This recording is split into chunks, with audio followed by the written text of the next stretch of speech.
اعوذ باللہ من الشیطان الرجیم، بسم اللہ الرحمن الرحیم۔ حضرت معاویہ بن حیدہ سے روایت ہے کہ رسول اللہ صلی اللہ علیہ وآلہ وسلم نے ارشاد فرمایا کہ پڑوسی کے تم پر یہ حقوق ہیں، اگر تم ان کو پورا کرو گے تو جنت تم پر واجب ہو جائے گی۔ نمبر 1، اگر وہ بیمار ہو جائے تو اس کی عیادت اور خبر گیری کرو۔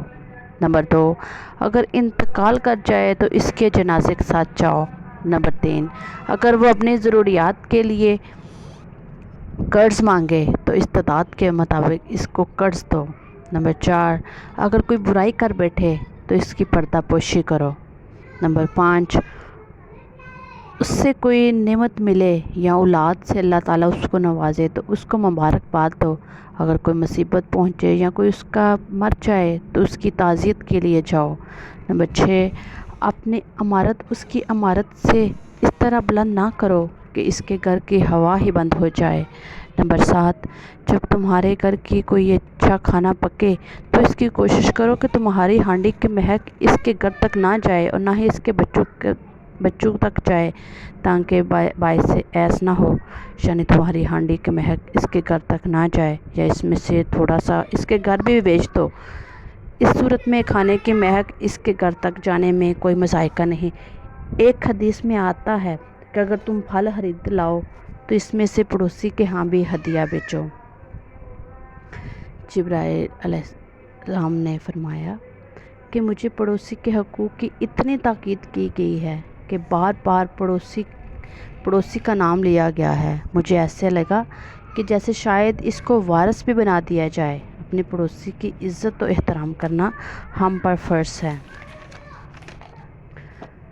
رسول اللہ صلی اللہ علیہ وآلہ وسلم نے فرمایا، یہ ہے وہ شخص مومن نہیں ہو سکتا، خدا کی قسم وہ شخص مومن نہیں ہو سکتا، خدا کی قسم وہ شخص مومن نہیں ہو سکتا جس کے حاضر ثانی سے اس کا پڑوسی چین میں نہ آئے۔ جس سے یہ ثابت ہوتا ہے کہ پڑوسی کو ایذ پہنچانا یا اس کے ساتھ بد اخلاقی کرنا ہمارے معاشرے کے خلاف ہے، یہ حسن معاشرت نہیں ہے۔ حدیث میں آتا ہے کہ وہ شخص مومن نہیں ہو سکتا جو پیٹ بھر کر خود تو کھانا کھائے اور اس کا پڑوسی بھوکا سو جائے۔ سورۃ النساء میں 3 قسم کے پڑوسیوں کا ذکر کیا گیا ہے۔ نمبر 1، وہ پڑوسی جو رشتہ دار بھی ہو، قریبی رشتہ دار ہو، اور دوسرا جو آپ کے بہت اچھا ریلیٹیو ہو، بہت اچھا آپ کے ساتھ اس کا تعلق ہو، وہ بھی پڑوسی آپ کا کہلاتا ہے۔